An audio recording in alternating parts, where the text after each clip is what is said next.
Okay, so in this video today, we are going to be taking a look at a few tanks, a couple in front of me, a couple behind me. Let's check some updates. Let's see what's happening with the Nintendo tank. Let's see what's going on with the Dutch Scape. Let's also see, I've done a bit of a rough scape for Dad's White Cloud tank. And we also got some new additions to the saltwater tank. So stick around and let's check it out. And if you're new to the channel, just hit the subscribe button. There's almost 300 videos on this channel, so there's plenty of content for you to enjoy, and it's all free. So hit the subscribe button and join the journey, and let's go have a look at what's going on. All right, first things first, I know we had a look at these last week, and they're still doing really well. I threw out the one that didn't work, but you see what that is? That is a Bioscape Cloud with an ONF light. So I got this the other day. Turn it on. Will we turn it on? We've got to hold it. There we go. Hold it for a little bit. That is going to make an epic Wabi Kusa, so I can't wait to finish that. And when I finish that, I'll show you what it looks like, and we'll do a bit of an unboxing on the ONF light, because it looks pretty sick. Okay, starting with some really, really good news. This tank is doing really, really well. All the neons look really happy and healthy, which that's kind of rare these days. You go and buy a bunch of neons from a shop and eventually you end up with a few little white dots on them, and people just call it neon tetra disease. They get interbred so much. They're so popular, they're so in demand, they're so cheap that you end up with a fair few issues, but these guys are all looking really, really good. Fingers crossed that something doesn't happen soon. You can see this guy. I can focus on him. Move back. He's doing really, really well, and he's got a bunch of ladies in there. And this is what I mean by everything's happening well in this tank. Because, can you see back there? See that baby? So we've got some baby Endler guppies already. So they're kind of all over the tank. I can't wait to try and get a whole bunch more tiger Endlers. Look how pretty they are. All the plants are doing really well. I even cut off some of the green Rotella from the Dutch Scape and chucked it in there, and even that's growing. And this one too, I've gone blank on the name. I cut a piece off. It looks so different to how it does with the CO2, but it's doing all right without the CO2 and adds a bit of color. The only problem is I had some hair algae on a bit of wood that I had in there. You can see it's sort of trying to make its way around, but I'm picking it out piece by piece. I've got most of it. If I stay on top of it, it should be good. But so far, this tank keeps going out of focus. God. There we go. This tank is looking awesome. A lot of people are commenting that they love the tank and they want to try and do the same sort of thing, and that it's their favorite tank in the room. That was the idea, to heavily plant it straight away so that we get that instant impact, but it's only going to get better as the plants grow and as the tiger Endlers breed. And I just can't see if I can focus down there. Bit hard to see. We've got a bunch of red cherry shrimp. We did lose 2 early on. But if we can get them to breed as well, then I'll be really, really happy. That's exactly what I wanted out of this tank. And yeah, a bit of algae growing on the Nintendo. It'll make it look nice and weathered and give us that sort of retro, overgrown look that I was going for. From that to this.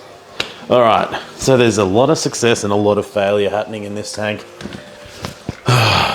I thought it'd be easy. I thought I'd nailed it. But you can see the Monte Carlo. Let's start with that. Really well over here. And not so good over here.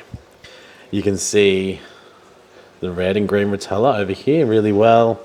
I keep forgetting the name of this one. Someone pointed out for me and let me know. Just keep forgetting. And then over here, we have a massive algae bloom issue. What I did was I moved the CO2 and the filter head from that side to see if we can push those bubbles. You can probably see them going over there, over to this side of the tank instead of it all blowing over to this side. Is it working? I don't really think so. Probably doesn't look as bad as it was before, but I just did do some big water changes. And you can see it's sort of overtaking at the back. We have a massive Siamese algae eater in here. He's not really doing his job as much as I'd like. We've got one huge snail in there. I actually can't remember what sort of snail it is, but they're not breeding. So this filter also getting bugger all movement from the filter. That's this one down here. So I'm gonna have to make some changes. I'll probably give it another week or two to see if that takes care of itself. I don't think it's going to, but I'm just gonna rip all of that out and replant, because we've come too far with this. It looks too good. We need this to catch up. On that, you may have seen a video recently about bladderwort. This crap, and that crap, and that crap, it's everywhere. It's everywhere through this tank. It came in on this, just a tiny little bit. It's through everything. So I've come too far. I don't want to shut the whole tank down and start again. So I'm going to just try and learn to live with it, pull it out as I can, but I know it's probably going to cause some issues if I have some shrimp. But yeah, this one's taking a lot longer than I hoped. So one of the other things is, yeah, I'm loving this like little bench that we're creating here. There's a lot of stuff over there. There's too much stuff in the garage at the moment, but I kind of like having a little Wabicusa section, a Nintendo tank, and then our Dutchscape all next to each other. I hate this. I've got to find a way to make that look a bit neater, a bit more streamlined, because yeah, this tank would look cool if it didn't have things hanging off it everywhere. All right, so this is the White Cloud tank. We've got our aquasoil in there, a bunch of stones, and I picked out all this wood and kind of really like the way it looks. I'm not happy with the stones. I want to make it less bulky and try and make it flow a little bit better. But as soon as I filled the tank, it went brown, which is normal. You get the tannins out of that wood. And I wanted to just try and remove as many tannins as I can and soak the wood at the same time. So I will be doing a few water changes on this until it's clear. And then I'm going to do a rescape. Then we're going to plant it. Then we're going to add our white clouds. And I think that tank's going to look cool. And then over to this guy. Have a look at this. We have some new fish. Now, a friend of the channel had to get rid of a few clownfish. Let's get rid of this guy, the orange, sort of your natural looking, traditional looking Ocellaris. And then this one we already had.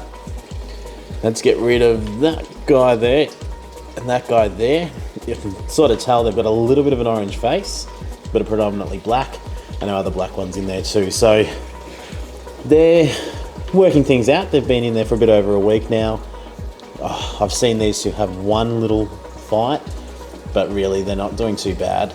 I know that as they grow, this could become a real big issue, so we've got to work out what we're doing. I'm kind of tempted at the moment to just get a whole bunch of anemone, chuck the anemone in there, and see what they all do. And if they start to fight, I'll remove the 3 that I don't think are in a pair. So if we can get a pair out of them, then that'd be a really cool thing to watch for the channel as well. So as you can see, we've got a bit of work to do with Dad's tank. We've got a lot of work to do with the Dutchscape. That Nintendo tank is doing everything I wanted it to do. I just want to see some baby shrimp, and then pretty much mission complete. There's a little bit of hair, Abby. We've got to get rid of that. As for the clownfish, it's a little bit of an experiment at the moment. And as I said, you can call them a harem tank or a harem tank, where you have a lot of juvenile clowns together, but a lot of people recommend you only have one pair. So we've got to try and figure out what we're going to do with that tank in the long run. If you enjoyed the video, please hit the like button for me and leave some comments below. Let me know what you think about the fish room. What would you do with some of these tanks? And if you've got any ideas, I'd love to hear from them. I love getting comments from you guys, and I love replying and having a chat. So give us a comment. Let me know what you think. I've been getting a lot of questions lately, so I'll be doing a video on some fish keeping tricks that'll help you guys in the hobby. Until then, thank you very much for hanging out. I will see you soon.